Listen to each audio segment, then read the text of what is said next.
Well, this is the video you have been waiting for.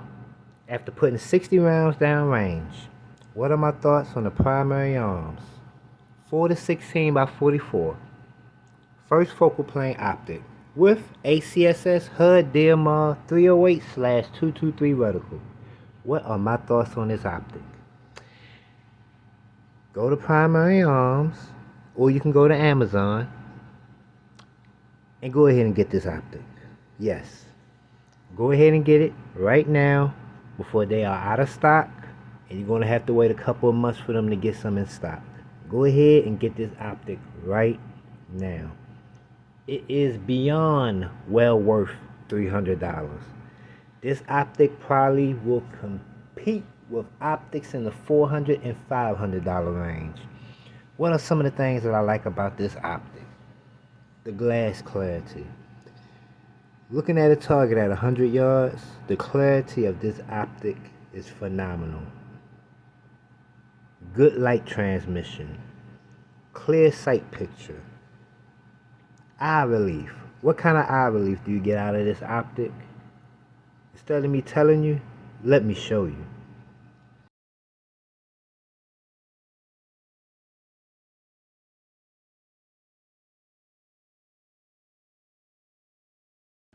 Look at that eye relief. That eye relief is phenomenal. I mean, like, for real. I got a Vortex Strike Eagle 1 to 8 in the closet right now. And that optic don't have the type of eye relief that this primary arms ACSS 308 reticle has. I mean, that gotta be at least 3, maybe even 4 inches of eye relief. I mean, it's just phenomenal. What else do I like about it? I like the click adjustments. I like the fact that it can handle the recoil of this AR308. Let me go ahead and not forget to mention that this can handle the recoil of an AR308. Didn't lose zero. The adjustments didn't walk. But talking about the turrets, this is one thing that I do have to mention. I kind of wish primary arms will have a section inside of their scope manual kind of explaining that you can actually zero reset these turrets. I just want to show you the manual.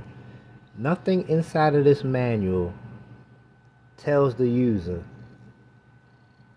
how to reset the zero once they actually zero it.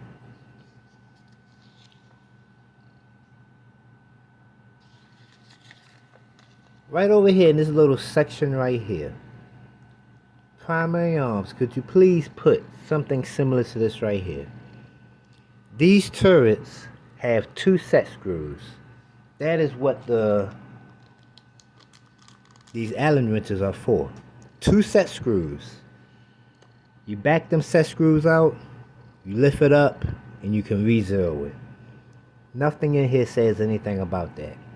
And I actually tried it at the range, but I didn't know there was 2 set screws.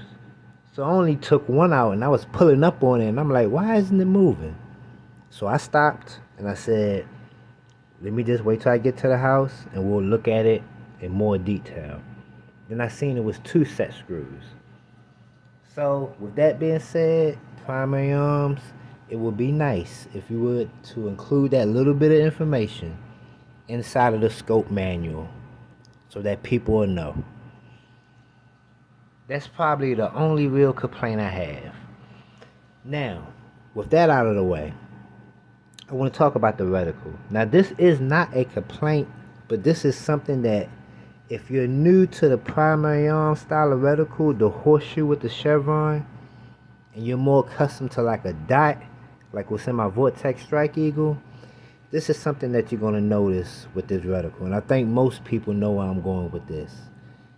That horseshoe chevron reticle, even on 16 power, is very small. Which is good because this is a long range optic.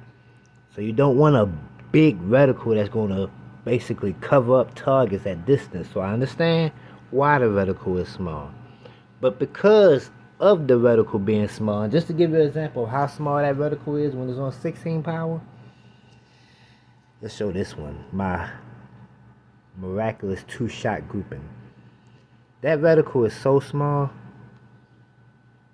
that the horseshoe and the chevron at 100 yards will fit inside of this circle, and there will still be plenty of red around it. I mean plenty of red around it. So when I tell you that that chevron and horseshoe is small, it fits inside of this red circle at 100 yards, and there's plenty of red left around it too. I mean plenty. You can really take that horseshoe and that chevron and center it up dead in the center of this circle, and you'll have plenty of red around it. So it's very small. Because it's very small, you are going to notice every single movement that your rifle makes when you're looking through this optic. So if you want to become a better shooter, if you want to be forced to have to work on your breathing control, if you want to be forced to have to upgrade and get you an actual stock that's made for precision, and get you an actual bipod that's made for precision, then go ahead and get this optic right here. This optic will make you become a better shooter.